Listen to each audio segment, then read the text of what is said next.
ونصلي ونسلم على رسوله الكريم ما بعد فأعوذ بالله من الشيطان الرجيم بسم الله الرحمن الرحيم ويسألونك عن المحيض قل هو أذى فاعتزلوا النساء في المحيض ولا تقربوهن حتى يطهرن فإذا تطهرن فأتوهن من حيث أمركم الله إن الله يحب التوابين ويحب المتطهرين نساؤكم حرث لكم فأتوا حرثكم أن شئتم وقدموا لأنفسكم واتقوا الله واعلموا أنكم ملاقوه وبشر المؤمنين ولا تجعلوا الله عرضة لأيمانكم أن تبروا وتتقوا وتصلحوا بين الناس والله سميع عليم لا يؤاخذكم الله باللغو في أيمانكم ولكن يؤاخذكم بما كسبت قلوبكم والله غفور حليم للذين يؤلون من نسائهم تربص 4 أشهر فإن فاءوا فإن الله غفور رحيم وإن عزموا الطلاق فإن الله سميع عليم والمطلقات يتربصن بأنفسهن 3 قروء ولا يحل لهن أن يكتمن ما خلق الله في أرحامهن إن كن يؤمن بالله واليوم الآخر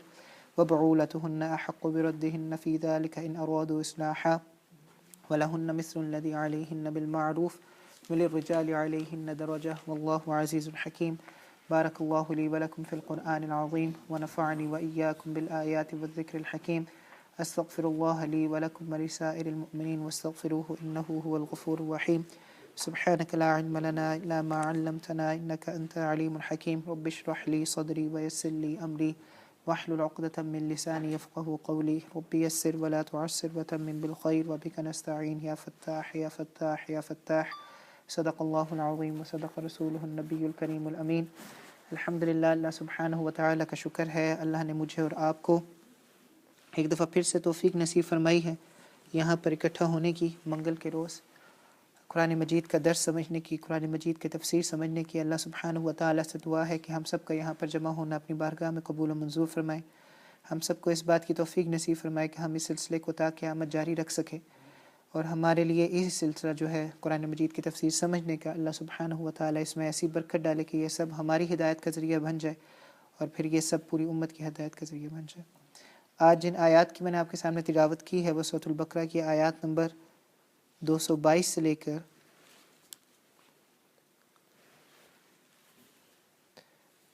228 تک ہے۔ سورۃ البقرہ کی آیت نمبر 222 222 سے لے کر 228 تک 222 سے لے کر 228 تک ہے۔ پھر سے بہت اہم مسائل ہیں، خواتین سے ریلیٹڈ زیادہ ہیں، تو اس کو سمجھ لیجئے اچھے طریقے سے۔ بہت دفعہ پروپیگنڈا کیا جاتا ہے اسلام کے بارے میں، آیات کا ترجمہ صرف اگر ہم مصنوعی طور سے دیکھیں تو شاید آپ کو وہ پروپیگنڈا جو اسلام کے خلاف کیا جاتا ہے وہ کافی جسٹیفائڈ لگے، تو اس کی تھوڑی سی ڈیٹیل میں جانا پڑے گا، سمجھنا پڑے گا کہ قرآن نے کیوں اس موضوع کو اس طرح سے بیان کیا ہے اور کیوں اس طرح کے الفاظ استعمال کیے ہیں۔ اس لیے بار بار میں بھی آپ کے سامنے یہ بات رکھتا ہوں اور کئی اور لوگوں نے بھی جو علماء ہیں انہوں نے بھی آپ کے سامنے یہ بات رکھی ہوں گی۔ خالی ترجمہ دیکھ لینا، قرآن مجید کو ترجمے سے سمجھ لینا کافی نہیں ہے، اس کی ڈیٹیلز میں جانا پڑتا ہے، اس کی تفصیلات میں جانا پڑتا ہے، اس کے اصل مفہوم کو، اصل معنی کو، اصل مطلب کو سمجھنے کے لیے۔ ویسے بھی بہت سارے جو ماڈرن لوگ ہیں جو لکھتے ہیں، جن کا تعلق لٹریچر سے ہے، وہ ہمیشہ یہ کہتے ہیں کہ آپ کسی ٹیکسٹ کا انالیسس نہیں کر سکتے جب تک آپ کو اس کے کانٹیکسٹ کا نہ پتہ ہو۔ دیر از نو ٹیکسچول انالیسس وداؤٹ کانٹیکسچول انالیسس، کہ آپ کسی بھی ٹیکسٹ کو سمجھ نہیں سکتے جب تک کہ آپ کو اس کا کانٹیکسٹ، اس کا پس منظر، وہ بات کیوں کہی جا رہی ہے، اس کے بارے میں نہ پتہ ہو۔ خالی اگر آپ لفظوں کی طرف دیکھیں گے تو بہت سارے شکوک و شبہات ذہن میں پیدا ہو سکتے ہیں۔ پہلے والے مسائل بہت عام سے ہیں، ان کو جلدی جلدی ہم کر لیں گے۔ آخری مسئلے پہ تھوڑی ڈیٹیل ہے تو انشاءاللہ اس کو تفصیل سے سمجھنے کی کوشش کریں گے۔ ترجمہ سمجھ لیجئے، انشاءاللہ بات بھی سمجھ میں آنا شروع ہو جائے گی۔ شروع کرتے ہیں ترجمہ سمجھنا۔ وَيَسْأَلُونَكَ عَنِ الْمَحِيضِ، آپ کے سامنے بات رکھی تھی کہ سورۃ البقرہ جہاں پر آدھی ہوتی ہے، جہاں پر اس کا نصف ہوتا ہے، وہاں سے لے کر اس کے اختتام تک اللہ سبحانہ و تعالیٰ تمام وہ معاملات بتا رہے ہیں جن کو ہم کیا کہتے ہیں، عبادت کہتے ہیں۔ سورۃ البقرہ کے آدھے سے لے کر سورۃ البقرہ کے اختتام تک جو پہلا نصف تھا، جو فرسٹ ہاف تھا، اس کے اندر اللہ نے ہمارے عقائد مضبوط کیے ہیں کہ ہم نے اللہ پر یقین رکھنا ہے، ہم نے نبی پہ یقین رکھنا ہے، ہم نے آخرت پہ یقین رکھنا ہے، اس میں عقائد مضبوط کیے ہیں۔ آدھے سے لے کر جو سیکنڈ ہاف ہے اس کے اندر اللہ سبحانہ و تعالیٰ وہ چیزیں بتا رہے ہیں جس کو ہم عبادت کہتے ہیں، جس کو ہم اچھے اعمال کہتے ہیں، جس کو ہم عبادت کہتے ہیں۔ تو اس میں سے ایک اور چیز جس کے بارے میں بتایا جا رہا ہے وہ ہے کہ وَيَسْأَلُونَكَ عَنِ الْمَحِيضِ، جب عورتوں کو خون آتا ہے، جب عورتوں کا وہ منتھ ہوتا ہے، جب وہ پیریڈ ہوتا ہے جس میں آپ عورتوں کے پاس نہیں جا سکتے، جو ان کا اسپیشل ٹائم ہے جو اللہ کی طرف سے ان پہ آتا ہے، اس کے بارے میں آپ سے صحابہ سوال کرتے ہیں کہ اس میں ہمیں کیا کرنا چاہیے۔ نبی صلی اللہ علیہ وآلہ وسلم سے اللہ فرما رہے ہیں کہ قل ہوا اذن، آپ صحابہ کو بتا دیجئے کہ یہ گندگی ہے، جو پیریڈ اسپیسیفک پیریڈ ہے جس میں آپ ان کے پاس نہیں جا سکتے، وہ جو چیز ان کے اندر ہے وہ ایک گندگی ہے۔ فَاعْتَزِلُوا النِّسَاءَ فِي الْمَحِيضِ، ان دنوں کے اندر اپنی بیویوں سے دور رہو، ان کے قریب نہیں جانا۔ دور رہنے کا مطلب یہ نہیں کہ وہ ناپاک ہے، آپ ان کو چھو نہیں سکتے، دور رہنے کا مطلب یہ ہے کہ آپ ان کے ساتھ صحبت نہیں کر سکتے، آپ ان کے ساتھ وقت رات کا وقت جو ہے وہ سپینڈ نہیں کر سکتے۔ وَلَا تَقْرَبُوهُنَّ حَتَّى يَطْهُرْنَ، ان کے قریب مت جائیے یہاں تک کہ وہ پاک نہ ہو جائے، جب تک کہ وہ پاک نہ ہو جائے تب تک آپ ان کے قریب مت جائیے۔ فَإِذَا تَطَهَّرْنَ فَأْتُوهُنَّ مِنْ حَيْثُ أَمَرَكُمُ اللَّهُ، جب وہ پاک ہو جائے اچھی طرح سے، جب ان کا وہ پیریڈ ختم ہو جاتا ہے اور وہ پاک ہو جاتی ہے، وہ پیور ہو جاتی ہیں، فَأْتُوهُنَّ مِنْ حَيْثُ أَمَرَكُمُ اللَّهُ، پھر آپ ان کے پاس جائیں جہاں سے اللہ نے آپ کو جانے کا حکم دیا ہے۔ آپ ان کے پاس جا سکتے ہیں لیکن اس جگہ سے جائیں گے جہاں سے آپ کو اللہ نے جانے کا حکم دیا ہے۔ ان اللہ یحب التوابین و یحب المتطہرین، بے شک اللہ سبحانہ و تعالیٰ توبہ کرنے والوں کو پسند کرتے ہیں اور پاک صاف ستھرے لوگوں کو اللہ سبحانہ و تعالیٰ پسند کرتے ہیں۔ نساؤکم حرث لکم، تمہاری بیویاں تمہاری کھیتیاں ہیں۔ فأتوا حرثکم انا شئتم، تم اپنی کھیتیوں میں جاؤ جیسے مرضی تم چاہو۔ وقدموا لانفسکم، اچھے اچھے کام اپنے لیے آگے بھیجتے رہو، وقدموا آگے ان ایڈوانس جمع کرواتے رہو، اپنے اچھے اچھے اعمال اللہ کے پاس جمع کرواتے رہو۔ واتقوا اللہ، اللہ سے ڈرو۔ واعلموا، جان لو، انکم ملاقو، کہ تمہاری جلد ملاقات ہوگی اللہ سبحانہ و تعالیٰ سے، تم جلد ملنے والے ہو۔ وبشر المؤمنین، خوشخبری ہے ایمان والوں کے لیے۔ انشاءاللہ ہم ان تمام ڈیٹیلز کو انگلش میں کریں گے انشاءاللہ دس ویک، انشاءاللہ آن فرائیڈے انشاءاللہ we will do it in English as well. تو اگر کچھ سمجھ میں نہ آئے تو پریشان ہونے کی ضرورت نہیں ہے، انشاءاللہ ہم انگلش میں اس کو کریں گے، سارے ٹاپک کو کور کریں گے، امپورٹنٹ ٹاپکس ہیں۔ آپ سب حضرات کے علم میں ہے کہ خواتین اللہ نے ان کو ایسے بنایا ہے کہ مہینے کے کچھ ایام ایسے ہیں، کم سے کم 3 اور زیادہ سے زیادہ 9 دن ایسے ان پہ آتے ہیں جب ان کے اندر ایک سلسلہ اللہ نے رکھا ہے جس کی بنیاد پر ان پر نمازیں معاف ہے، وہ کسی چیز کو چھو نہیں سکتی، وہ ایسی حالت میں نہیں ہے، وہ پاکی کی حالت میں نہیں ہوتی کہ وہ کوئی بھی نیک کام جو کرنے کے لیے ضروری ہے، جس کے لیے آپ کی پاکی بہت زیادہ ضروری ہے، وہ اس کو سر انجام نہیں دے سکتی۔ لیکن اس چیز کو بھی ذہن میں رکھیے گا، بہت سارے مرد اپنی عورتوں کو یہ بات نہیں بتاتے، ٹھیک ہے آپ نماز نہیں پڑھ سکتی، آپ قرآن نہیں پڑھ سکتی، آپ باقی بہت سارے کام ہیں آپ نہیں کر سکتی، آپ مسجد میں داخل نہیں ہو سکتی، یہ چیزیں آپ نہیں کر سکتی، لیکن ذکر تسبیحات ایک ایسی چیز ہے جو آپ ان ایام کے اندر بھی کر سکتے ہیں۔ تو اللہ سے بالکل ڈسکنیکٹ ہونے کی ضرورت نہیں ہے کہ یہ دن آ گئے ہیں اور اب اللہ کی طرف رجوع ہی نہیں کرنا، آپ کو ڈسکنیکٹ ہونے کی ضرورت نہیں ہے۔ آپ خود تو نہیں کر سکتی لیکن یہ ہے کہ کر رہو ہو اس کو سن لیا جائے تو اس میں کوئی برائی نہیں ہے، اور خود بھی ذکر تسبیحات کرنا بہت زیادہ اچھی بات ہے اس موقع کے اندر، کیونکہ آپ اور تو کوئی عبادت کر نہیں پا رہی جس کی وجہ سے آپ اللہ سے کنیکٹ کر سکیں، آپ اللہ کے ساتھ رجوع کر سکیں، تو ان دنوں میں کم سے کم اپنی خواتین کو آپ بار بار تلقین کیا کریں، ذکر تسبیحات زیادہ سے زیادہ کیجیے۔ ذکر تسبیحات کیا ہے؟ آپ بے شک اللہ اللہ کرتے رہیں، یہ بھی ذکر ہے، آپ سبحان اللہ کرتے رہیں، یہ بھی ذکر ہے، آپ الحمدللہ کرتے رہیں، یہ بھی ذکر ہے، اللہ اکبر کرتے رہیں، یہ بھی ذکر ہے، استغفار کرتے رہیں، یہ بھی ذکر ہے۔ یہ ساری چیزیں ذکر کے درجے میں آ جاتی ہیں۔ تو ٹھیک ہے نماز نہیں پڑھی جا سکتی لیکن یہ ذکر تسبیحات کی روٹین اپنی خواتین کے اوپر تھوڑا سا سٹریس کیجیے، ان کو سمجھائیے کہ بہت ضروری ہے ان دنوں کے اندر یہ چیزیں کرنا، تاکہ آپ اللہ سے آپ کا تعلق آپ کا ایک سلسلہ جڑا رہے۔ دوسری بات اللہ سبحانہ و تعالیٰ یہاں پر مردوں کے لیے فرما رہے ہیں وہ یہ ہے کہ آپ ان دنوں کے اندر بیوی سے صحبت نہیں کر سکتے، بیوی کے قریب آپ نہیں جا سکتے۔ یاد رکھیے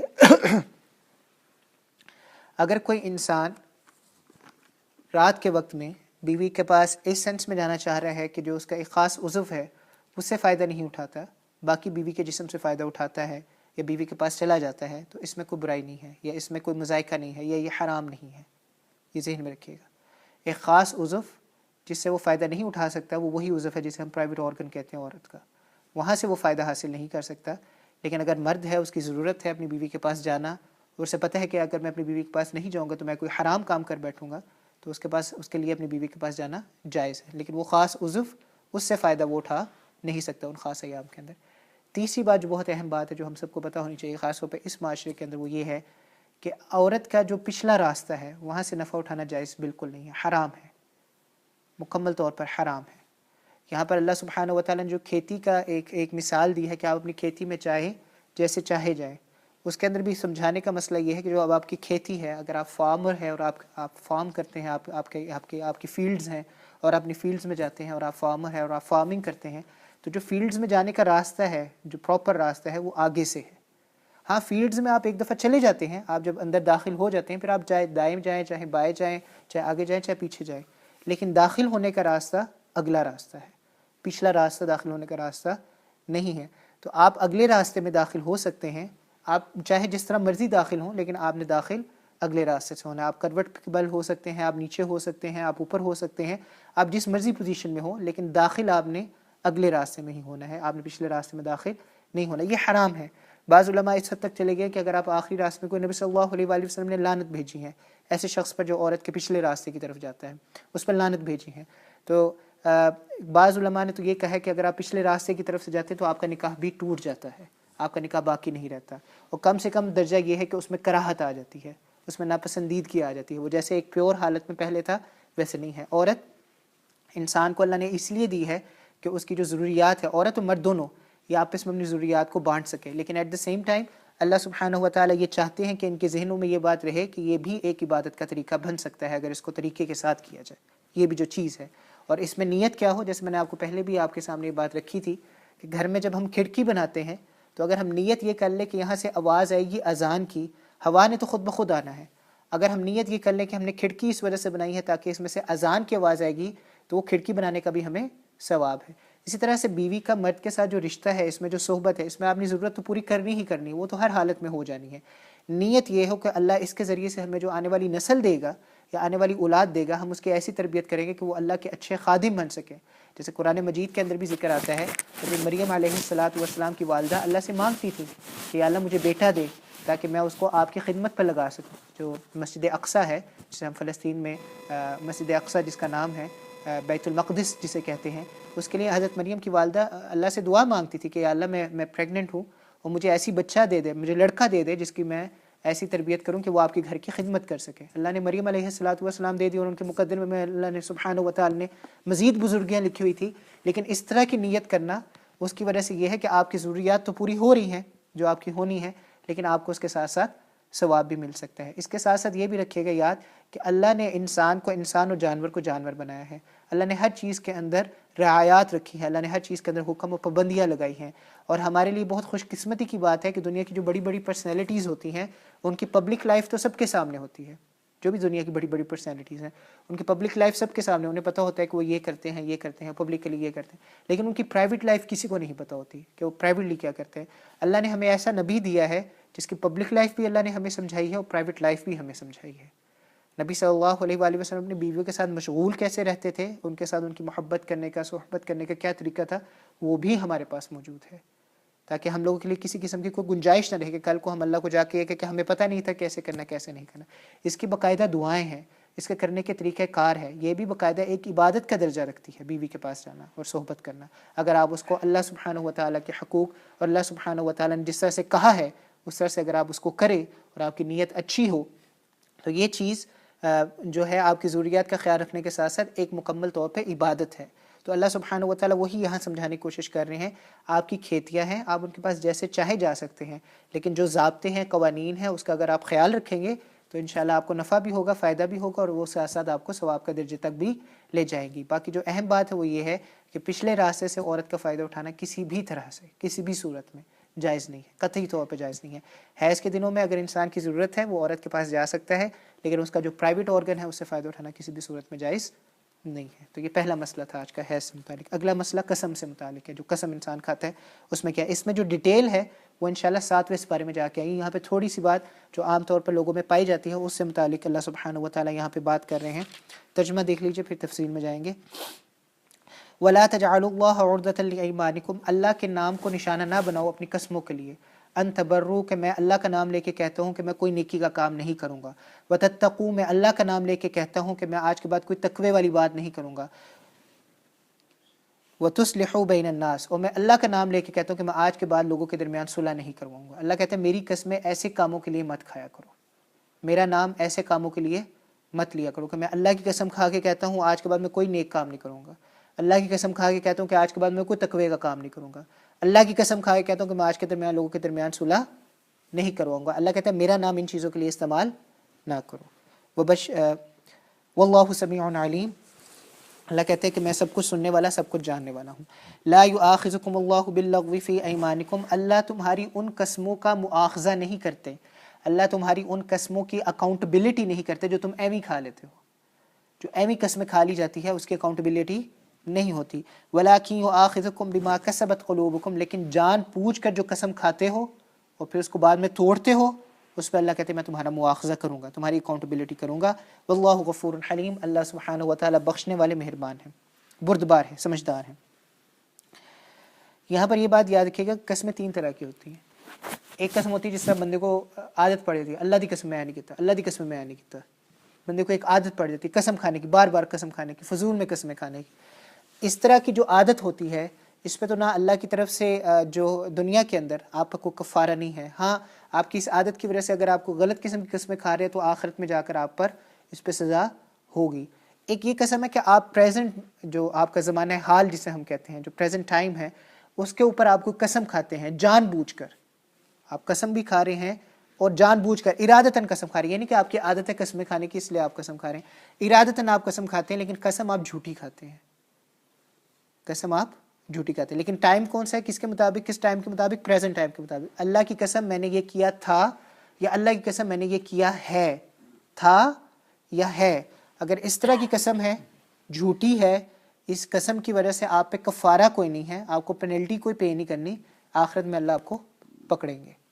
تیسری قسم ہے، اس قسم کو کہتے ہیں عقد، قسم عقد جسے کہتے ہیں، وہ یہ ہے کہ آپ فیوچر کی کوئی قسم کھاتے ہو، کہ اللہ کی قسم کھا کے کہتے ہوں کہ میں یہ کام کروں گا، کہ میں اللہ کی قسم کھا کے کہتا ہوں میں یہ کام نہیں کروں گا، اور پھر آپ وہ قسم توڑ دیتے ہیں، اس پر آپ پر کفارہ ہے۔ اگر آپ وہ قسم توڑتے ہیں تو اس کا کفارہ، وہ کفارہ کیا ہے وہ ڈیٹیلز آئیں گی ساری، لیکن میں آپ کو پریسائزلی سمجھانا چاہ رہا ہوں۔ 3 طرح کی قسمیں ہیں۔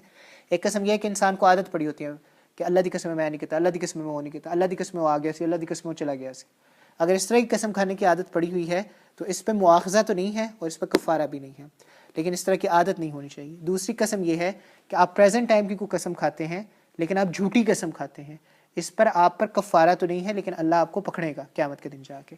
اور تیسری قسم کی قسم یہ ہے کہ آپ فیوچر کے ٹائم پہ کوئی قسم کھاتے ہیں کہ میں یہ کام کروں گا یا میں یہ کام نہیں کروں گا، اور آپ پھر وہ قسم توڑتے ہیں، آپ اس قسم کو توڑتے ہیں، اس پر کفارہ بھی ہے اور آخرت میں سزا بھی ہے۔ یہ 3 طرح کی قسمیں، تھوڑی سی اگر تھوڑی سی گنجائش اس میں یہ رکھی گئی ہے، جو اللہ کہہ رہے ہیں کہ میں مؤاخذہ نہیں کرتا ایسی قسموں کا، وہ یہ ہے کہ آپ کو لگا تھا کہ کوئی کام ہو گیا ہے، آپ کو لگا تھا کہ فار ایگزامپل مجھے لگا تھا وسیم بھائی مسجد میں آ گئے ہیں، تو مجھ سے افضل صاحب نے پوچھا وسیم بھائی آ گئے، میں نے کہا ہاں آ گئے، آپ میری بات مان نہیں رہے تھے کہ آ گئے، میں نے کہا اللہ کی قسم وہ آ گئے ہیں، کیونکہ مجھے لگا تھا وہ آ گئے ہیں، لیکن جب ہم دونوں آ کے چیک کرتے ہیں تو وہ نہیں آئے ہوتے، وہ نہیں آتے، لیکن میرے ارادے میں یہ تھا کہ شاید وہ آ چکے ہوئے ہیں اور میں نے قسم کھا لی تھی۔ ایسی قسموں پہ نہ کفارہ ہوتا ہے نہ مجھے اللہ کی طرف سے اس پہ پکڑ ہوگی، کیونکہ ارادتاً میں نے جھوٹی قسم نہیں کھائی تھی۔ تو یہ 3 طرح کی قسمیں ہیں، ایک قسم جس میں عادت آپ کو پڑی ہو اور آپ قسمیں کھاتے جاتے ہو، دوسری قسم پریزنٹ ٹائم کی قسم کھا رہے ہیں یا پاسٹ کی قسم کھا رہے ہیں، جھوٹی قسم کھا رہے ہیں، اس پر اللہ کے ہاں تو پکڑ ہے، دنیا میں کوئی اس پر مطالبہ نہیں ہے، دنیا میں آپ کو کوئی کفارہ پہ نہیں کرنا۔ تیسری قسم کیا ہے جو آپ کو فیوچر کے ٹائم پہ کھانی پڑتی ہے، اگر آپ اس کے اگینسٹ چلے جاتے ہو تو آپ کو دنیا میں کفارہ دینا پڑتا ہے۔ یہ 3 طرح کی قسمیں ہیں۔ اگلا حکم ہے اور اس حکم کے بعد جو مین مسئلہ ہے اس کو سمجھیں گے انشاءاللہ، اس کے بعد دعا کریں گے۔ للذین یؤلون من نسائہم تربص 4 اشہر، تم میں سے بعض لوگ ایسے ہیں جو قسمیں کھاتے ہیں کہ ہم اپنی بیویوں کے پاس نہیں جائیں گے، ہم اپنی بیویوں کے پاس نہیں جائیں گے۔ تربص 4 اشہر، اس قسم کی مدت 4 مہینے ہے، اس قسم کی مدت 4 مہینے ہیں۔ فَإِن فَاؤوا، اگر قسم پوری کر لی، اگر قسم پوری کر لی، فَإِنَّ اللَّهَ غَفُورٌ رَحِيمٌ، تو اللہ سبحانہ و تعالیٰ بخشنے والے مہربان ہیں۔ وَإِنْ عَزَمُوا الطَّلَاقَ، اگر اس قسم سے ارادہ طلاق کا تھا، اس قسم سے ارادہ طلاق کا تھا، فَإِنَّ اللَّهَ سَمِيعٌ عَلِيمٌ، تو اللہ سننے والے ہیں، جاننے والے ہیں۔ والمطلقات، پھر اگر طلاق ہو جاتی تو پھر کیا کرنا ہے؟ والمطلقات، جو مطلقہ عورتیں ہیں جن کو طلاق دی جاتی ہے، یتربصن بانفسہن 3 قروء، وہ 3 قروء تک، قروء کیا ہے یہ الگ بحث ہے، وہ 3 قروء تک الگ رہیں گی، 3 قروء تک ان کی عدت 3 مہینے ہے یا 3 حیض کے پیریڈ ہے۔ ولا یحل لہن، ان کے لیے حلال نہیں ہے، ان یکتمن ما خلق اللہ فی ارحامہن ان کن یؤمن باللہ والیوم الآخر، ان کے لیے حلال نہیں ہے کہ اگر وہ پریگننٹ ہو چکی ہوئی ہیں تو اپنی پریگننسی کو چھپائے، جلدی اور مرد سے چھٹکارا حاصل کرنے کے لیے اپنی پریگننسی کو چھپائے، ان کننا یؤمنن باللہ والیوم الآخر، اگر وہ اللہ پر اور آخرت کے دن پر یقین رکھتی ہیں۔ وبعولتهن احق بردهن فی ذلک ان ارادوا اصلاحا، مرد جو ہے ان کے خامن جو ہے، احق بردهن ان کو پر زیادہ حق ہے یا وہ زیادہ حق رکھتے ہیں کہ وہ اپنی بیویوں کے پاس واپس چلے جائے اگر ان کا ارادہ آپس میں صلح کرنے کا ہے۔ ان کے بارے میں ساری ڈیٹیل آپ کو آ جائیں گی، بھی ترجمہ سمجھ لیجیے۔ وَلَهُنَّ مِثْلُ الَّذِي عَلَيْهِنَّ بِالْمَعْرُوفِ، عورتوں کے بھی وہی حقوق ہیں جو مردوں کے ہیں نیکیوں میں، مرد اور عورت دونوں کے آپس میں حقوق برابر ہے۔ وَلِلرِّجَالِ عَلَيْهِنَّ دَرَجَةٌ، لیکن مردوں کے عورتوں پر جو حقوق ہے اس میں ایک حق زیادہ ہے۔ وَلِلرِّجَالِ عَلَيْهِنَّ دَرَجَةٌ، دونوں کے حقوق برابر ہیں لیکن مرد کو ایک درجہ فضیلت ہے، وہ تھوڑا سا اوپر ہے۔ واللہ عزیز حکیم، اللہ بہت زیادہ غالب ہے، ڈومیننٹ ہے، حکمت والے ہیں، وائز ہیں، اللہ تعالیٰ سب کچھ سمجھتے ہیں اور اللہ حکمت والے ہیں۔ پہلے تو یہ سمجھ لیجیے یہ کیا چیز ہوتی ہے، میں نے بیوی کے پاس نہیں جانا، 4 مہینے تک کی مدت ہوتی ہے، یہ ایک قسم ہے۔ آپ قسم کھاتے ہیں، بیوی کو طلاق نہیں دے رہے، آپ قسم کھا لیتے، بیوی سے تنگ آ گئے ہیں، بیوی تنگ کر رہی ہے، یا آپ ویسے ہی ایسے آدمی جو ویسے ہی بات بات پہ تنگ ہو جاتے ہیں، ہمارا تو آج کل مزاج ایسے ہے، کوئی کچھ نہ بھی کہے تب بھی ہم تنگ ہی پڑے ہوتے ہیں، لیکن بہرحال بیوی تنگ کر رہی تھی، تنگ آ گئے، بیوی سے کہا آج کے بعد میں تیرے پاس نہیں آؤں گا، میں قسم کھا کے کہتا ہوں آج کے بعد میں تیرے پاس نہیں آؤں گا، کوئی مدت ڈیفائن نہیں کی، مدت نہیں لگائی کہ کب تک تیرے پاس نہیں آؤں گا، بس آج کے بعد میں تیرے پاس، میں قسم کھا کے کہتا ہوں کہ آج کے بعد میں تیرے پاس نہیں آؤں گا۔ اگر کوئی مدت ڈیفائن نہیں کی تو وہ مدت 4 مہینے ہے، اگر کوئی مدت ڈیفائن نہیں کی تو وہ مدت 4 مہینے، پہلا کیس۔ دوسرا کیس، میں تمہارے پاس نہیں آؤں گا آج کے بعد 4 مہینے تک، خود ہی کہہ دیا 4 مہینے تک۔ یا تیسرا کیس، میں آج کے بعد تمہارے پاس نہیں آؤں گا، 3 مہینے سے کم کی مدت لگا دی، میں 3 مہینے تک تمہارے پاس نہیں آؤں گا، 2 مہینے تک تمہارے پاس نہیں آؤں گا، اس کیس میں بھی مدت 4 مہینے ہے۔ بات سمجھ میں آ رہی ہے؟ ایک کیس یہ تھا کہ میں آج کے بعد تیرے پاس نہیں آؤں گا، مدت ڈیفائن نہیں کی، ڈیوریشن نہیں بتایا کب تک نہیں آؤں گا، آٹومیٹیکلی کتنی مدت ہو جائے گی۔ دوسرا کیس ہے خود کہہ دیا کہ میں آج کے بعد 4 مہینے تک تیرے پاس نہیں آؤں گا، خود بخود مدت جو ہے وہ 4 مہینے ہوگی۔ تیسرا کیس، میں آج کے بعد تیرے پاس 2 مہینے تک نہیں آؤں گا، خود بخود مدت 4 مہینے کی ہو جائے گی ان تینوں کے اندر۔ چوتھا کیس، میں آج کے بعد تیرے پاس 5 مہینے تک نہیں آؤں گا، اس کیس کے اندر مدت 5 مہینے ہوگی، اس کیس میں مدت 4 مہینے نہیں ہوگی، 5 مہینے ہوگی۔ اب صورتحال یہ ہے کہ آپ بیوی کے پاس نہیں جاتے 4 مہینے تک، آپ بیوی کے پاس 4 مہینے نہیں جاتے، 4 مہینے کے بعد بیوی کو ایک طلاق پڑ جائے گی اور وہ طلاق قطعی ہوگی، یعنی اب اگر آپ کو بیوی کے پاس دوبارہ جانا ہے تو اس کے ساتھ نکاح کرنا پڑے گا۔ یہ بھی اب ڈیٹیلز کی بات ہے، آپ کو پتہ ہے 2 طرح کی قسمیں ہیں طلاق کی، ایک ہوتی طلاق رجعی، ایک ہوتی طلاق بدعی۔ بدعی کہتے ہیں قطعی کو۔ طلاق رجعی یہ ہوتی ہے کہ آپ ایک مدت کے اندر جب بیوی پاک ہے، پاکی کے دنوں میں چل رہی ہے، آپ بیوی سے کہتے ہیں میں نے آپ کو طلاق دی، ایک طلاق، میں نے آپ کو طلاق دی، یہ لفظ یوز کرتے ہیں آپ کہ میں نے آپ کو طلاق دی۔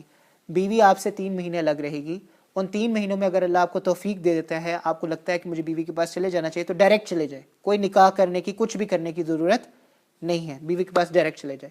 3 مہینے تک اگر آپ بیوی کے پاس نہیں جاتے، وہی جو ایک طلاق آپ نے دی تھی وہ 3 مہینے آپ نے پورے نہیں کیے، 3 مہینے کے بعد وہی جو ایک طلاق تھی وہ پہلے رجعی تھی، یعنی آپ آرام سے جا کے اس کے ساتھ رجوع کر سکتے تھے، آپ کو نکاح کرنے کی ضرورت نہیں تھی، لیکن 3 مہینے کے بعد جب آپ اس کے پاس نہیں گئے تو وہ جو طلاق رجعی تھی وہ قطعی بن جائے گی۔ 3 مہینے بعد وہی ایک طلاق جو رجعی تھی، جس کی بنیاد پر آپ اس کے پاس کبھی بھی جا سکتے تھے اور اس کے ساتھ جا کے صحبت کر سکتے تھے اور آپ کا سب کچھ ٹھیک ہو جائے گا، وہی طلاق 3 مہینے بعد طلاق قطعی بن جائے گی، جس کا مطلب یہ ہے کہ اب اگر آپ کو بیوی کے پاس جانا ہے تو اسے دوبارہ سے نکاح کرنا پڑے گا۔ سمجھ میں آ رہی دونوں کی فرق ہے؟ ایک ہی طلاق، 2 طلاقیں نہیں ہوئی، طلاق ایک ہی ہے، پہلے اس کی صورت فرق تھی، وہ رجعی تھی، 3 مہینے کے اندر اگر آپ اس کے پاس چلے جاتے ہیں تو آپ چلے جاتے ہیں، آپ کو نکاح کرنے کی ضرورت نہیں ہے۔ 3 مہینے بعد وہ جو طلاق رجعی تھی وہ کیا ہو جائے گی؟ قطعی ہو جائے گی۔ قطعی کا مطلب یہ ہے کہ وہ پکی ہو گئی ہے، اب اگر آپ کو اس کے پاس دوبارہ جانا ہے تو کیا کرنا پڑے گا؟ نکاح کرنا پڑے گا۔ لیکن ابھی بھی آپ کے پاس 2 طلاقیں ہیں، مطلب 3، یہ ایک قسم کی آپ کے پاس ایک گن ہے جس میں 3 آپ کے پاس گولیاں ہیں، تو اگر آپ ایک دیں گے تو ایک ہی ہے، لیکن اس گولی کی قسمت جو اس گولی کی قسم ہے، جو اس کی ٹائپ ہے وہ بدل سکتی ہے، لیکن اس کیس کے اندر جب آپ نے قسم کھائی ہے وہ اگلی باتیں آئیں گی، یہ لمبی ڈیٹیل ہے طلاق کی، وہ کل انشاءاللہ اگلے درس میں آئے گی، ہم فی الحال اس پہ فوکس کر رہے ہیں۔ آپ نے قسم کھائی کہ میں آپ کے پاس نہیں آؤں گا 4 مہینے تک اگر آپ نے اپنی قسم نبھائی بیوی کو طلاق قطعی ہو جائے گی. 4 مہینے کے بعد بیوی کو کیا ہو جائے گی؟ طلاق قطعی. اب اگر آپ کو بیوی کے پاس جانا ہے تو آپ کو دوبارہ سے نکاح کرنا پڑے گا. بات سمجھ میں آ رہی ہے؟ اچھا 4 مہینے آپ نے مدت پوری نہیں کی, آپ کو بیوی پہ پیار آ گیا یا آپ نے کہا چلو اب صلح ہو سکتی ہے, 4 مہینے سے پہلے آپ بیوی کے پاس چلے گئے تو آپ نے اپنی قسم توڑ دی, اور یہ قسم آپ نے فیوچر ٹائم پہ کھائی تھی. قسم آپ نے فیوچر, میں آج کے بعد تمہارے پاس نہیں آؤں گا, فیوچر پہ کھائی تھی. تو اگر یہ توڑیں گے تو اس پہ کفارہ آئے گا کہ نہیں آئے گا؟ کفارہ آ جائے گا. لیکن بیوی کے پاس چلے جائیں, کوئی طلاق نہیں, کچھ نہیں, سب کچھ ٹھیک ہو گیا. بات سمجھ میں آ رہی ہے؟ ہاں چھٹکارا نہیں ہوگا, کفارہ ہو جائے گا. ہاں جی کفارہ آپ پے کریں گے, لیکن بیوی کے ساتھ آپ مل جائیں گے, بیوی کے ساتھ آپ واپس ہو جائیں گے. آپ کو دوبارہ سے نکاح کرنے کی بھی ضرورت نہیں ہے اور طلاق بھی نہیں آئے گی. کفارہ وہ ڈیٹیل پڑھیں گے, لیکن بہرحال پرانے اس کا کفارہ نبی صلی اللہ علیہ وسلم نے جو قرآن مجید کے اندر جو اس کے بارے میں مینشن کیا ہوا ہے وہ 7ویں سپارے کی ہی آیت ہے, جس میں شراب کے بارے میں بھی آتی ہے کہ اگر آپ کفارہ نہیں کرتے فکفارتہ اطعام 10 مساکین, 10 مسکینوں کو کھانا کھلائیں. اگر آپ کھانا نہیں کھلا سکتے 10 مساکین او ما تطعمون اہلکم او کسوتہم, 10 مسکینوں کو کپڑے دے دیں اگر آپ کھانا نہیں کھلا سکتے. او تحریر رقبہ, یا غلام آزاد کرنا پڑے گا. اگر کچھ بھی نہیں کر سکتے فمن لم یجد فصیام 3 ایام, تو پھر آپ کو 3 روزے رکھنے پڑتے ہیں. لیکن ترتیب یہی ہے, کھانا کھلاؤ, کھانا نہیں کھلا سکتے, کپڑے پہناؤ, کپڑے نہیں پہنا سکتے تو 3 دن کے. غلام تو آج کل آزاد نہیں کیا جا سکتا, آج کل تو وہ ہے نہیں دور کہ آپ غلام خریدے اور پھر ان کو آزاد کریں. پھر 3 روزے رکھو. یہ قسم کا توڑنے کا کفارہ ہے, اس کو کفارہ کہتے ہیں. 3 روزے اکٹھے رکھنے پڑتے ہیں, یعنی کہ آج پھر کل پھر کبھی کسی اور ٹائم پہ جا کے تیسرا روزہ رکھ لیا, 3 روزے اکٹھے, یہ کفارہ ہے. تو اگر آپ بیوی کے پاس 4 مہینے سے پہلے چلے جاتے ہیں تو آپ نے قسم توڑ دی, کفارہ ادا کرنا پڑے گا. لیکن اس صورت میں نہ طلاق پڑے گی نہ نکاح کرنے کی ضرورت پڑے گی, آپ لوگ اکٹھے ہو جائیں گے. نکاح کے ساتھ حق مہر بھی ہوگا جو اگلی دفعہ ہوگا, جو بھی نفرات ہوگا پہلا ہی حق مہر ہوگا. حق مہر تو شرط ہے, حق مہر کے بغیر تو نکاح نہیں ہوتا. اگر حق مہر ڈیسائیڈ نہ کریں, وہ بھی آگے یہ ساری باتیں آئیں گی. حق مہر ڈیسائیڈ نہ کریں تو پھر مہر مثلی آتا ہے, اس پہ بھی یہ ایک پورا رکوع ہے اللہ سبحانہ و تعالیٰ کی طرف سے. الحمدللہ ہم خوش قسمت ہے, اللہ نے ایسا دین عطا کیا ہے کہ ہر چیز کی ڈیٹیل اللہ نے بتائی ہے. تو اب آگے آئے گا کہ مہر کیا ہوتا ہے, مہر کیوں ڈیسائیڈ کرنا پڑتا ہے, مہر ضروری ہوتا ہے. اور یہاں پہ بہت 2 نکاح پڑھائے ہیں ابھی تک, لیکن بہت زیادہ کمی پائی جاتی ہے. لوگوں کو علم میں نہیں ہے کہ مہر ڈیسائیڈ کیا جاتا ہے نکاح سے پہلے, ان کو بتانا پڑتا ہے. اور اس وقت وہ پھر کھڑے ہو کے مہر ڈیسائیڈ کرتے ہیں تو کبھی 200 پاؤنڈ 300 پاؤنڈ یا 500 پاؤنڈ, وہ پھر کھیل ہی ہے ایک قسم کا, 500 پاؤنڈ کر لیا اور کر لیا. لیکن بہرحال اس کے بارے میں علم ہونا چاہیے کہ مہر ضروری ہے, اور مہر میں کوشش ہونی چاہیے کہ عورت کو زیادہ سے زیادہ ہم سیکیور کر سکیں. اس کو جو زیور دے رہے ہیں, اس کو جو کپڑے دے رہے ہیں, وہ سارا اس کے مہر میں لکھوائے, تاکہ ایک اچھی مالیت اس کے مہر میں ہو اور وہ سیکیور فیل کرے کہ کل آپ کو اگر یہ مجھے چھوڑ بھی دیتا ہے خدا نخواستہ, تو میرے پاس اتنی اماؤنٹ ہوگی کہ میں اپنے آپ کو سسٹین کر سکوں گی. تو یہ مہر کی ایک فضیلت ہے, یا مہر کے ایک پیچھے حکمت ہے. بہرحال بغیر اس میں ڈیٹیلز میں جائیں, ہم جو آج کے مسئلے ہیں اس کو سمجھنے کی کوشش کریں. ایک بہت اہم مسئلہ ہے جو آخر میں ہم نے پڑھا, اس کی طرف جانے کی میں کوشش کروں, جلدی جانے کی کوشش کروں. طلاق کی بھی باتیں آ جائیں گی, مہر کی بھی اگلے درس میں انشاءاللہ آ جائے گی. تو اگر آپ نے قسم توڑ دی تو قسم کا کفارہ ہے, قسم پوری کر لی تو طلاق قطعی ہو جائے گی. بیوی کے پاس دوبارہ جانا ہے تو دوبارہ سے نکاح کرنا پڑے گا. آخری بات, اللہ کہتے ہیں کہ تم دونوں کے حقوق آپس میں برابر ہیں. پہلے تو اللہ نے یہ بات کی, اس کے فوراً بعد اللہ کہہ رہے ہیں کہ نہیں, مرد ایک سٹیپ ہائر ہے. پہلے اللہ کہتے ہیں دونوں کے آپس میں حقوق برابر ہیں, لیکن اس کے بعد اللہ کہتے ہیں کہ ایک سٹیپ تم میں مرد جو ہے ہائر ہے. دونوں الگ الگ باتیں ہیں, دونوں کو اس کے کانٹیکسٹ میں رکھیں گے تب سمجھ میں آئے گا. کوئی اختلاف نہیں ہے اس میں. یاد رکھیے گا دونوں برابر ہیں, کس بیسس پر کہ دونوں اوریجنلی, دونوں کا اوریجن ہے وہ سیم ہے. اللہ کہتے ہیں خلقکم من نفس واحدہ, تم دونوں کو میں نے ایک ہی طرح سے بنایا ہے اور ایک ہی روح سے میں نے بنایا ہے. دونوں کے لیے عبادات برابر ہیں. ہم نے 5 نمازیں پڑھنی ہے تو عورت نے بھی 5 نمازیں پڑھنی ہیں. ہم نے روزے رکھنے ہیں تو عورت نے بھی روزے رکھنے ہیں. ہم نے زکوٰۃ ادا کرنی ہے تو عورت نے بھی زکوٰۃ ادا کرنی ہے. ہم نے حج کرنا ہے تو عورت نے بھی حج کرنا ہے. ہم نے قربانی ادا کرنی ہے تو عورت نے بھی قربانی ادا کرنی ہے, اگر اس پہ قربانی فرض ہے عبادت کے لحاظ سے. جب عبادت کے لحاظ سے فرض دونوں برابر ہے تو جو اس پر ثواب ملنا ہے, ثواب کے لحاظ سے بھی دونوں برابر ہیں. کہ اگر وہ کچھ کرے گی تو اللہ سبحانہ و تعالیٰ اس کو بھی اتنا دے گی, اگر مرد کچھ کرے گا تو اللہ سبحانہ و تعالیٰ اس کو بھی اتنا دے گی. بلکہ اللہ کہتے ہیں لا اضیع عمل عامل منکم من ذکر او انثی, اللہ اس کو بلکہ بڑا کلیئرفائی کر کے کہتے ہیں کہ چاہے تم مذکر ہو, چاہے مؤنث ہو, چاہے میل ہو, چاہے فیمیل ہو, اگر کوئی کام نیک کرو گے تو میں اس کو کبھی ضائع نہیں کروں گا. برابر ہے دونوں اس طرح سے کہ اللہ نے دونوں کی ذمہ داری ایک ہی لگائی ہے. اللہ نے دونوں کی ذمہ داری جو ہے وہ ایک ہی لگائی ہے. اللہ کہتے ہیں کہ تم دونوں ایک دوسرے کے دوست ہو. والمؤمنون والمؤمنات بعضهم اولیاء بعض. مرد اور عورت اولیاء، ولی، دوست، محبت کرنے والے ہیں ایک دوسرے سے. بعضهم اولیاء بعض، یہ دونوں ایک دوسرے کے دوست ہیں، ایک دوسرے کی مدد کرتے ہیں. ان کا کام کیا ہے؟ یأمرون بالمعروف وینہون عن المنکر. ان کا کام دنیا میں اللہ کے دین کو اسٹیبلش کرنا ہے، دنیا میں اللہ کے دین کو اسٹیبلش کرنا. تو یہ دونوں برابر ہیں اپنے رولز میں، اپنے اعمال میں، اپنی عبادات میں، اپنے اوریجن میں، اپنے ہر چیز کے اندر برابر ہے. اسلام سے پہلے، اسلام کے آنے سے پہلے، اور اس چیز کو ذرا ذہن میں رکھیے گا، آپ سب اتفاق کریں گے، دنیا کی تعمیر اور ترقی کے لیے دو چیزیں بہت اہم ہیں، پیسہ اور عورت. یہ دونوں چیزیں بہت اہم ہیں دنیا میں تعمیر اور ترقی کے لیے. لیکن یہی دونوں چیزیں دنیا میں فساد بھی پھیلاتی ہیں اگر ان کو اپنی جگہ پر نہ رکھا جائے. اسلام نے ہمیں ایک نظام دیا ہے زندگی گزارنے کا، ایک طریقہ بتایا ہے، اور اس طریقے کے اندر ان دونوں چیزوں کو اپنی اصلی جگہ پر رکھا ہے تاکہ ان کا فائدہ بھی بھرپور اٹھایا جائے اور ان کی وجہ سے فتنہ و فساد بھی پیدا نہ ہو. فار ایگزامپل مال کے لیے اللہ بتاتے ہیں کہ مال کی اصلیت کیا ہے، اس کو کمانا کیسے ہے، اس کو خرچ کیسے کرنا ہے اور کن لوگوں پہ خرچ کرنا ہے، اور اس کی سرکولیشن کا کیا طریقہ ہونا چاہیے. ابھی تو ہم اس کو ڈسکس نہیں کر سکتے کیونکہ ہم اس موضوع پہ نہیں ہیں. اسی طرح عورت کے لیے بھی اللہ نے ہر چیز کو ڈیفائن کیا ہے. اسلام سے پہلے جن ملکوں میں ہم رہ رہے ہیں 586 تک، ہم تو اب خیر 2000 میں ہیں، لیکن 586 عیسوی تک فرانس کے اندر یہ پہلی دفعہ رول آیا تھا کہ عورت کو انسان کنسیڈر کیا گیا تھا. اس سے پہلے جتنی بھی یورپین کنٹریز تھی جن کو رومن امپائر میں کنسیڈر کیا جاتا ہے، جس کو روم کہا جاتا ہے، اس کے اندر یہ کانسیپٹ تھا کہ یہ ایک جانور ہے جس میں روح ڈال دی گئی ہے. عورت ایک جانور ہے. میں صرف یہ بات نہیں کر رہا کہ عرب کے لوگ جاہلیت کے زمانے میں کیا کرتے تھے، وہ ہم سب کو پتہ ہے کہ جاہلیت کے زمانے میں عرب کے لوگ کیا کرتے تھے، بیٹیوں کو زندہ درگور کر دیتے تھے، یا عورت کو یہ آزادی حاصل نہیں ہوتی تھی کہ وہ اپنا نکاح خود کر سکے، پھر اس کو میراث میں کوئی حق نہیں ملتا تھا. اگر اس کی پوزیشن میں کوئی چیز ہے تو وہ اس کو خرچ نہیں کر سکتی، اس کا خامد اس کو خرچ کر سکتا ہے. اگر مرد مر جاتا ہے تو عورت کو بھی اس کے ساتھ گاڑ دیا جاتا تھا یا مار دیا جاتا تھا، جس کو ستی کی رسم کہا جاتا ہے. یہ سب عرب کے اندر پائی جاتی تھی اور یہ ہم سب کو پتہ ہے، ہم سب اس کے بارے میں جانتے ہیں.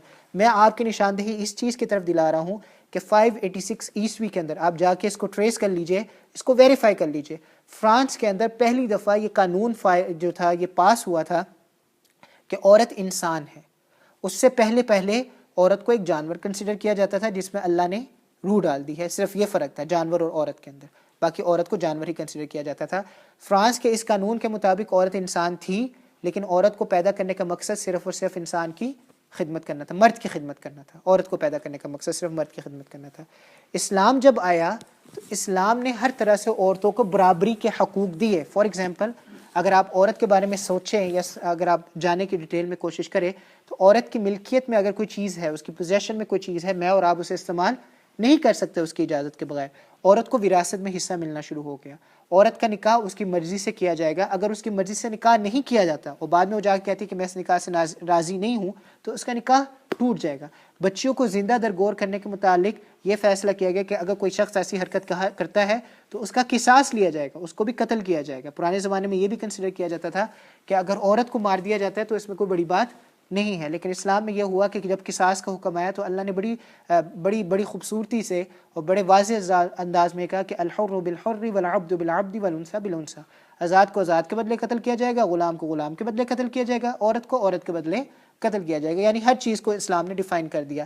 لیکن اگین وہی بات کہ ہر چیز اپنی جگہ پر ہو تب وہ آپ کو فائدہ دے گی. اگر آپ اس کو اس کی جگہ سے اٹھا دیں گے تو وہی چیز آپ کو فتنہ فساد کا باعث بن جائے گی. عورت کو حقوق تو اللہ نے سارے دیے، لیکن جو ایک چیز جسے ہم کہتے ہیں کہ کمائی کرنا، گھر کو چلانا، ضروریات کا خیال رکھنا پیسوں کی مد کے اندر، یہ ذمہ داری اللہ نے مرد کو دی ہے. اللہ قرآن کے اندر ایک اور آیت آتی ہے جس میں اللہ کہتے ہیں کہ الرجال قوامون، کہ انسان نگران ہے، مرد نگران ہے اپنے گھر کا، اپنی ضروریات کا. جو اس کے پاس ضروریات ہے، جو گھر کی ایک ضرورت ہوتی ہے، عورت کی جو ضرورت ہوتی ہے، بچوں کی جو ضرورت ہے، اس کا خیال رکھنے والا صرف اور صرف مرد ہے. اللہ نے رولز ڈیفائن کیے ہیں قرآن کے اندر، مرد کا کیا رول ہے، عورت کا کیا رول ہے. جب تک وہ اپنے رولز میں رہیں گے الحمدللہ ایک ہارمنی رہے گی.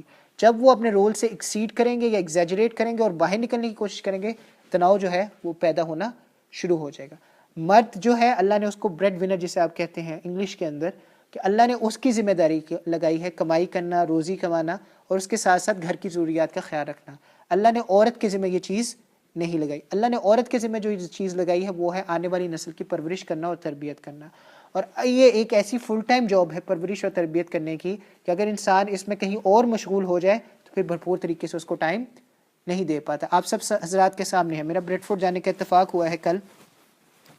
شاید ہم لوگ مسجد کے ماحول میں بہت زیادہ ہوتے ہیں، اس وجہ سے ہمارا دھیان باہر کی طرف نہیں جاتا یا باہر کی مخلوق کی طرف ہمارا دھیان نہیں جاتا. لیکن میں ریئلائز کر رہا تھا یا میں سوچ رہا تھا یا میرے ذہن میں بار بار یہ بات آ رہی تھی کہ واقعتاً کیوں لوگ باتیں کرتے ہیں ان لوگوں کو جو پاکستان، انڈیا یا بنگلہ دیش سے آتے ہیں، ان کے بارے میں کیوں ایک پرسیپشن قائم ہو جاتی ہے، ان کے بارے میں کیوں ایک رائے قائم ہو جاتی ہے. آنے والی جو نسلیں ہیں جو جس طرح سے وہ پروان چڑھ رہی ہیں، جس طرح سے وہ زندگی گزار رہی ہیں، اگر آپ ان کی طرف دیکھیں تو کسی بھی لحاظ سے مسلمان ہونا یا نہ ہونا تو بہت دور کی بات ہے. آپ ان کو یہ کہہ کے بھی آئیڈینٹیفائی نہیں کر سکتے کہ یہ پاکستانی ہے یا ان کا تعلق کسی اسلامی ملک سے ہے یا نہیں ہے. میں حالات دیکھ کے کافی زیادہ اس چیز کو اپریشیٹ کر رہا تھا کہ اب بھی پاکستان کے حالات، پاکستان میں رہنے والے لڑکوں کے اور لڑکیوں کے حالات بہت بہتر ہیں. میں کوئی پسماندہ علاقے میں نہیں رہتا پاکستان میں لاہور میں رہتا ہوں. لاہور ایک ماڈرن شہر ہے جہاں پہ ہر طرح کی چیز ہوتی ہے. وہاں پر بھی اگر آپ چلے جائیں تو عام سڑکوں پہ جب آپ پھریں گے یا آپ دیکھیں گے تو آپ میں کافی لڑکوں میں شرم حیا اور لڑکیوں میں بھی شرم حیا پائیں گے. لیکن ہمارے یہاں پر انفارچونیٹلی نہیں ہے. اور اس میں کمی کیا ہے؟ بچے کا تو قصور نہیں ہوتا. جب چھوٹا بچہ ہوتا ہے وہ چیزیں سیکھ رہا ہوتا ہے، اس کا تو کوئی قصور نہیں ہے. جو بچے ہمارے پاس یہاں پہ آتے ہیں 5 6 7 سال کے بچے، انہیں کچھ نہیں پتہ ہوتا.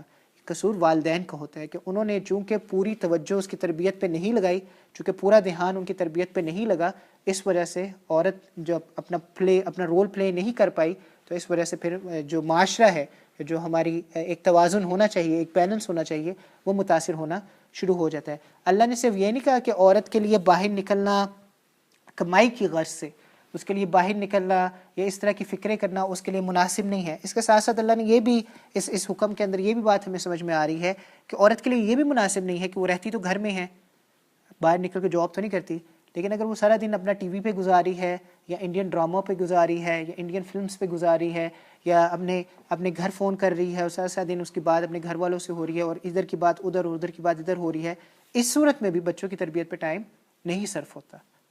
اللہ نے عورت کا جو رول بنایا، یاد رکھیے گا دونوں ایکول ہیں. ایک چیز ذہن میں رکھیے، اس کو یہ کرنے کی ضرورت نہیں ہے، اس کے بارے میں یہ سوچنے کی ضرورت نہیں ہے کہ اللہ نے مرد کو کیوں اجازت دی ہے، اللہ نے عورت کو کیوں نہیں اجازت دی ہے، یہ سوچنے کی ضرورت نہیں دی. آپ کے پاس جب بھی کوئی ترازو ہوتا ہے، جب بھی کوئی بیلنس ہوتا ہے آپ کے پاس، ان دونوں کے پلڑے فرق ہوتے ہیں لیکن دونوں ایکول ہوتے ہیں. دونوں کا رول فرق ہے. ایک کے اندر آپ وزن ڈالتے ہیں اور ایک کے اندر آپ سودا ڈالتے ہیں، لیکن کیا اس کی وجہ سے وہ ترازو کے پلڑے فرق ہو گئے ہیں؟ ہے تو وہ ایکول، لیکن ایک کے اندر آپ کیا ڈال رہے ہیں؟ وزن ڈال رہے ہیں.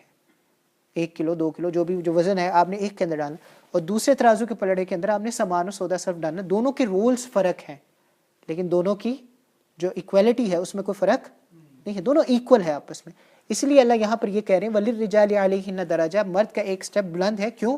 کہ مرد کو گھر سے باہر نکلنا ہے، اس نے بچوں کی بھی تربیت کرنی ہے، لیکن اس کو گھر سے باہر نکلنا ہے اور گھر کی جتنی بھی ضروریات ہے اس کا اس نے خیال رکھنا ہے. اللہ اگر دیکھا جائے، تھوڑا سا سوچا جائے تو اللہ اگر اوریجنلی یا ریئلٹی کے اندر دیکھا جائے تو اللہ عورتوں کو ایک آسانی دے رہے ہیں. اللہ ان کو ایک ایگزیکٹو پوزیشن پہ رکھ رہے ہیں کہ آپ کا کام گھر میں رہنا ہے، آپ کا کام اپنے بچوں کی تربیت اور ان کی اصلاح کرنا ہے، آنے والی نسلوں کی تربیت کرنا ہے. باقی آپ کی جو ضروریات ہیں اس کی ذمہ داری میں نے آپ کے مرد پہ ڈال، اس کے بارے میں آپ کو فکر کرنے کی ضرورت نہیں ہے. جو ایک چیز ہے جس کے بارے میں آپ کو فکر کرنی ہے وہ آپ کے آنے والی بچوں کی نسلوں کی تربیت ہے. 2 طرح کی رائے وجود میں آتی ہیں. جب آپ پہلے چلے جائیں زمانہ اسلام سے پہلے چلے جائیں تو وہاں پہ عورتوں کو بہت زیادہ سپریس کیا جا رہا تھا، بہت زیادہ دبایا جا رہا تھا، وہ بھی غلط ہے. آج کے زمانے پہ آ جائے تو ایکویلٹی کے نام پہ عورتوں کو بہت زیادہ انڈیپینڈنٹ کر دیا گیا ہے. عورتوں کو کہہ دیا گیا ہے کہ ان کے اوپر کسی قسم کی نگرانی کی ضرورت نہیں ہے. جیسے ایک مرد اپنا خیال خود رکھ سکتا ہے، ایک عورت بھی اپنا خیال خود رکھ سکتی ہے. یاد رکھیے گا اللہ ہمیں بنانے والا ہے، یہ چیز ذہن میں رکھیے گا. اللہ ہمیں بنانے والا ہے، اللہ ہماری طبیعتوں سے آگاہ ہے. چور کا جہاں پہ ذکر آتا ہے اللہ کہتا ہے السارق والسارقۃ، اگر کوئی مرد چوری کرے، اگر کوئی عورت چوری کرے فاقطعوا ایدیہما، ان کا ہاتھ کاٹ دو. زنا کا جب وقت آتا ہے اللہ کہتا ہے الزانیۃ والزانی، اگر کوئی عورت زنا کرے اور اگر کوئی مرد زنا کرے تو ان کی سزا یہ ہے. چور کے مرحلے کے اندر، چوری کے مرحلے کے اندر اللہ پہلے مرد کو ذکر کر رہے ہیں، اس کے بعد عورت کو ذکر کر رہے ہیں. کیوں؟ کہ چوری کے اندر آپ کو کس چیز کی ضرورت ہوتی ہے؟ جرت کی، بہادری کی، بولڈنس کی کہ آپ کے دیدے کھلے ہو، بے شرم ہو آپ، اور آپ جا کے کسی گھر میں جا کے چوری کر لیں. آپ کو اس چیز کی ضرورت ہوتی ہے. وہ مرد کے اندر زیادہ پائی جاتی ہے. جرت، بہادری، طاقت یہ مرد کے اندر زیادہ پائی جاتی ہے. زنا کا موقع ہے تو اللہ پہلے کس کو ذکر کر رہے ہیں؟ عورت کو ذکر کر رہے ہیں. بعد میں کس کو ذکر کر رہے ہیں؟ مرد کو. کیوں؟ زنا میں کس چیز کی ضرورت ہوتی ہے؟ شہوت کی. اور یہ زیادہ عورت میں پائی جاتی ہے. اور اگر یہ چیز زیادہ عورت میں پائی جاتی تو اب آپ خود اس چیز کا جواب دیں کہ زیادہ آسان شیطان کے لیے بھٹکانا کس کو ہے، مرد کو کہ عورت کو؟ بنی اسرائیل کا ایک آدمی تھا نا، بہت نیک تھا، اللہ اس کی ساری دعائیں قبول کرتا ہے. اس کو مستجاب الدعوات کہتے تھے. ہر بندہ اس کے پاس جاتا تھا، دعا کرواتا تھا، اللہ اس کی دعا قبول کرتا تھا. کچھ لوگ ہر زمانے میں جیلس ہوتے ہیں. اگر کسی بندے کی شہرت زیادہ ہو جاتی ہے، اس کی عزت زیادہ ہو جاتی ہے، لوگ اسے جیلس ہونا شروع ہو جاتے ہیں. تو لوگوں نے کہا کہ یار اس بندے کا کچھ کرنا پڑے گا. ہر کوئی اس کے پاس جاتا ہے، ہر کوئی اس سے دعا کرواتا ہے، اس کا کچھ کرنا پڑے گا. انہوں نے اس کو پیسہ بھی دیا کہ شاید یہ کرپٹ ہو جائے، اس نے قبول نہیں کیا. انہوں نے اس کو عہدہ بھی دیا، انہوں نے اس کو ایک پوزیشن دی کہ آپ اس پوزیشن پہ آ کے کام کر لیں. اس نے اس کو بھی ایکسیپٹ نہیں کیا. بڑا پریشان ہوئے. آخر میں انہوں نے یہ کیا کہ ایک عورت اس کے پاس بھیج دی جو اس زمانے کی سب سے خوبصورت عورت تھی. اس عورت نے جا کے اس کو بہکایا اور اس بہکاوے کی وجہ سے وہ اس گناہ میں مبتلا ہو گیا. آج بھی یہی صورتحال ہے.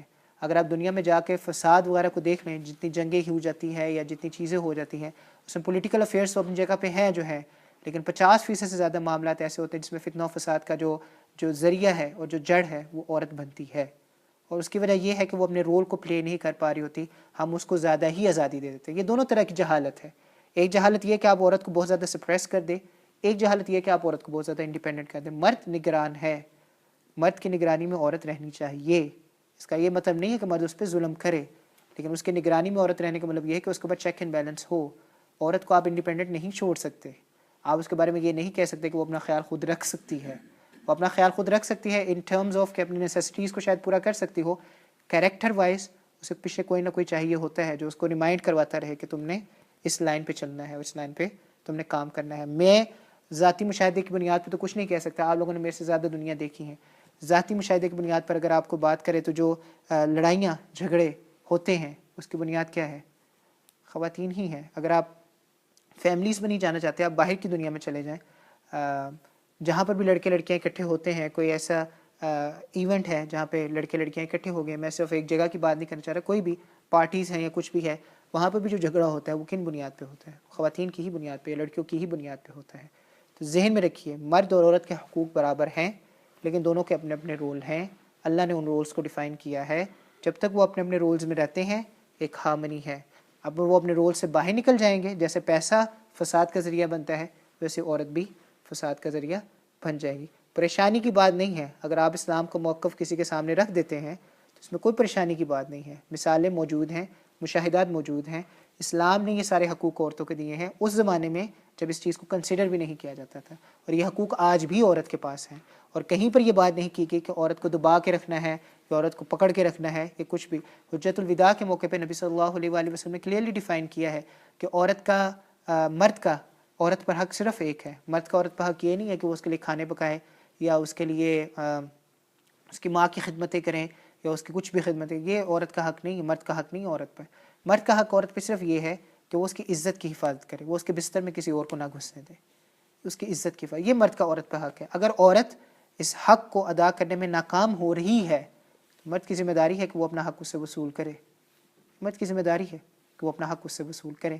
اور اگر اس کے وصول کرنے کے اندر اس کو کچھ میئرز لینے پڑتے ہیں تو اس میں کوئی بری بات نہیں ہے. انسان اپنے حق کے لیے میئرز نہیں لیتا، کورٹ میں نہیں چلا جاتا، روب نہیں ڈلواتا لوگوں پہ. پیسے اب کسی سے پھنس گئے ہو کچھ کرنا ہو لوگوں کو انوالو نہیں کرتا. لیکن یہ بات قطعاً یاد رکھیے گا کہ میں پورا ایک ہم جمعہ اس پہ کر چکے ہیں ڈومیسٹک وائلنس پہ. آپ میں سے کچھ حضرات تھے، کچھ حضرات نہیں تھے جمعے پہ، وہ پورا گزر چکا ہے. اس کے کرنے کے بعد کئی لوگ میرے پاس آئے، انہوں نے کہا مولانا ہم تو اپنے گھروں میں ایسے نہیں کرتے، ہماری عورتیں ڈومیننٹ ہوتی ہیں، آپ نے کیوں اس پہ بیان کیا اور آپ نے کیوں اس طرح سے بات کی؟ یہ بات نہیں ہے. ریالٹی دونوں طرف ایگزسٹ کرتی ہے. بعض جگہ ایسی ہیں جہاں پہ عورتوں پہ ظلم کیا جاتا ہے، لیکن بعض جگہ ایسی بھی ہیں جہاں پہ عورتیں ظلم کرتی ہیں. تو ان دونوں چیزوں کو ذہن میں رکھنا ہے. اگر آپ اللہ کے قوانین کے مطابق چلیں گے، مرد اپنے آپ کو فائنینشلی اسٹرانگ بنائے، اپنے گھر کی ضروریات پوری کرے، ہر طرح سے ان کا خیال رکھے، اس کے ساتھ ساتھ اپنے بچوں کو بھی ٹائم دے. اس لیے مرد کا درجہ بڑھا رکھا ہے کیونکہ اس کو ضروریات بھی پوری کرنی ہے، اسے اپنے نسل کی تربیت بھی کرنی ہے. عورت کا فل ٹائم کام یہ ہے کہ وہ اپنے بچوں کی تربیت کرے. آج کل عورت بور ہو جاتی ہے. جس کی وجہ سے اس کا دل چاہتا ہے باہر نکلنے کو. لیکن بچے کی تربیت ایک ایسی چیز ہے جو ایک 24 آورز جاب ہے. اس کے اوپر اگر آپ محنت کریں, اگر آپ وقت صرف کریں تو الحمدللہ آنے والی نسلیں کیا خوبصورت نسلیں ہوں گی. لیکن اگر دھیان زیادہ ٹی وی کے اندر ہے, ڈراموں کے اندر ہے, باہر نکلنے کے اندر ہے, ہم نے دیکھا فلانی عورت جاب کرتی ہے, وہ باہر نکلتی ہے تو اوور کوٹ پہن کے, لانگ شوز پہن کے ایسے جاتی ہے, ہم بھی ویسے جانا چاہتے ہیں. اس طرح کی چیزیں اگر ہمارے ذہنوں میں ہوں گی, اس طرح کی چیزوں سے اگر ہم امپریس ہوں گے, اس طرح کی چیزیں اگر ہمیں انسپائر کریں گی اور ان بنیاد پہ ہم باہر نکلنا چاہیں گے, تو پھر اللہ تعالیٰ کی طرف سے کوئی مدد تو آئے گی نہیں, اللہ کی طرف سے کوئی مہربانی تو ہوگی نہیں, اللہ کی طرف سے عذاب ہی آئے گا. اور پھر اسی طرح سے صورتحال ہوگی جس طرح سے آج ہم دیکھ رہے ہیں. ہماری آنے والے نسلیں غلط ڈگر پر اس وجہ سے چل پڑی ہے, ایک باپ اپنی ذمہ داری سے آگاہ نہیں ہے, ایک ماں اپنی ذمہ داری سے آگاہ نہیں ہے. اللہ نے دونوں کو حقوق برابر دیے ہیں, ذہن میں رکھے گا دونوں کے رولز فرق ہے. ان رولز کی بنیاد پر اللہ نے کہا ہے کہ مرد کو ایک درجہ بلند دیا گیا ہے, کیونکہ اس کو یہ سارا کچھ کرنا پڑتا ہے. عورت کی ذمہ داری صرف گھر میں ہے, مرد کی ذمہ داری باہر بھی ہے اور گھر میں بھی ہے, جس کی بنیاد پر اللہ نے کہا ہے. اور زوینی کے درجے کا بلند کرنے کا مقصد یہ ہے, درجے کو بلند کرنے کا مقصد یہ ہے کہ مرد کو اللہ نے نگران بنایا ہے. اس نگرانی کی وجہ سے اللہ نے کہا کہ اس کا درجہ اس پر بلند ہے. اللہ سبحانہ و تعالیٰ سے دعا ہے جو کچھ ہم نے سنا ہے, سمجھا ہے, اللہ اس پر ہمیں عمل کرنے کی بھی توفیق نصیب فرمائے, آگے تک پہنچانے کی بھی توفیق نصیب فرمائے. یہ درس صرف اس لیے نہیں ہے کہ ہم یہاں پہ بیٹھیں اور باتوں کو سنیں اور سر ہلاتے رہیں اور ہم سمجھتے رہیں اور پھر ہم یہاں سے چلے جائیں. یہ درس اس لیے ہوتا ہے کہ ہم لوگ یہاں سے سیکھیں, گھر میں جا کر اس کی تربیت کریں. یہ چیزوں کا سیکھنا اس لیے نہیں ہے کہ ہم بس یہاں پر سنیں اور بس چلے جائیں. تو اس چیز کا سیکھنے کے اندر یہ چیز ذہن میں رکھیے گا کہ جو باتیں آپ سیکھتے ہیں گھر میں جا کر ان کا تذکرہ کیا کریں اچھے انداز میں. یہ نہیں کہ میں نے آج یہ سنا تھا اور اس بنیاد پہ تمہیں یہ حق نہیں ہے اور تمہیں